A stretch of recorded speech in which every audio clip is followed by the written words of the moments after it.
Assalamualaikum warahmatullahi wabarakatuh. Perkenalkan, saya Andi Cliff Lonin Andi Bahtiar. Saya mahasiswa jurusan Gizi di Fakultas Kesehatan Masyarakat. Saya akan membuat tugas video yang berjudul Permasalahan Gizi pada Balita 6-59 bulan oleh dosen Eka Prasetya Hati Baculu, SPD MPH. Jenis-jenis permasalahan gizi pada balita usia 6-59 bulan itu ada 4. Gizi kurang atau wasting, stunting yang sering kita bisa dengar, kelebihan gizi, dan deficient micronutrition. Gizi kurang atau wasting ditandai dengan berat badan yang terlalu rendah dibandingkan tinggi badan. Anak dengan gizi kurang terlihat kurus dan lemah. Penyebabnya, asupan makanan tidak mencukupi, sering sakit, atau penyerapan nutrisi yang buruk. Tanda-tandanya itu ada 4. Kurus, lemah, mudah lelah, dan sering sakit. Kedua, stunting. Stunting adalah kondisi di mana pertumbuhan tinggi badan terhambat. Anak dengan stunting terlihat lebih pendek dari anak seusianya.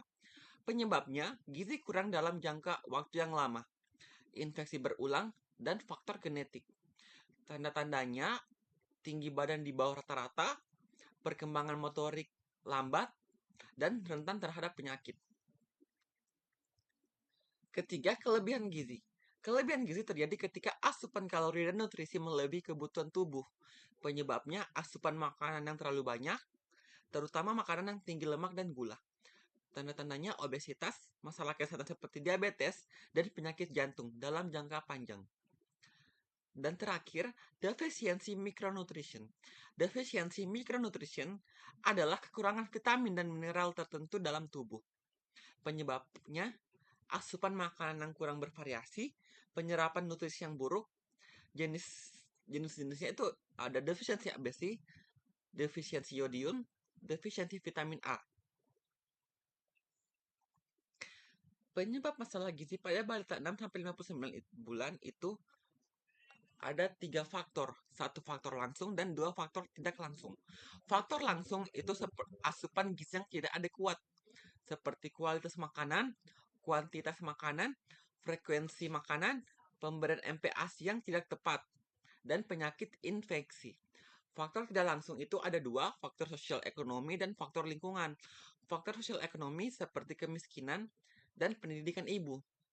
Faktor lingkungan seperti sanitasi yang buruk dan akses air bersih yang terbatas.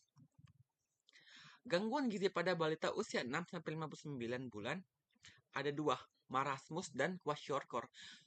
Marasmus ditandai dengan tubuh sangat kurus, kehilangan massa otot, dan lemak kulit kendur, dan wajah yang tampak tua. Marasmus ini terjadi banyak di negara yang berkembang seperti Afrika. Dan kedua, kwashiorkor.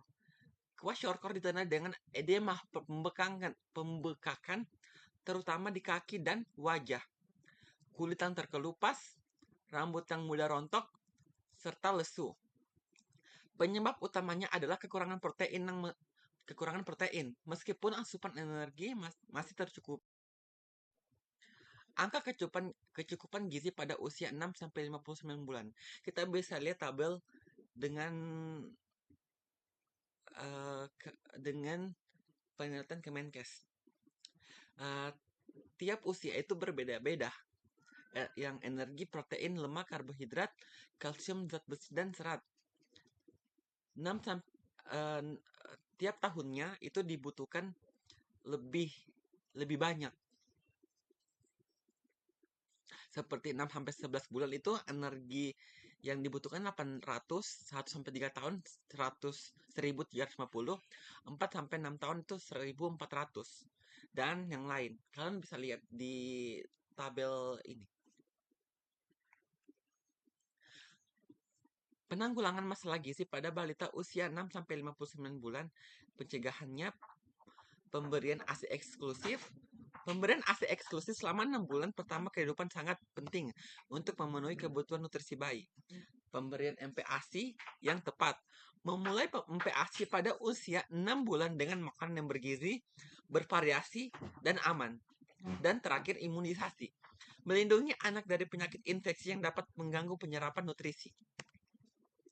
Gizi seimbang untuk balita usia 6-59 bulan adalah memenuhi kebutuhan protein dan zat besi yang tinggi, mengonsumsi makanan hewani seperti susu, telur, daging, ikan, dan unggas, mengonsumsi sayur dan buah, mengonsumsi kacang-kacangan dan biji-bijian, mengonsumsi sedikit minyak atau lemak yang kaya energi.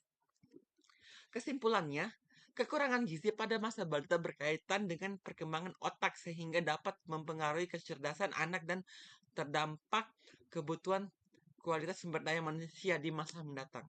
Sekian, terima kasih.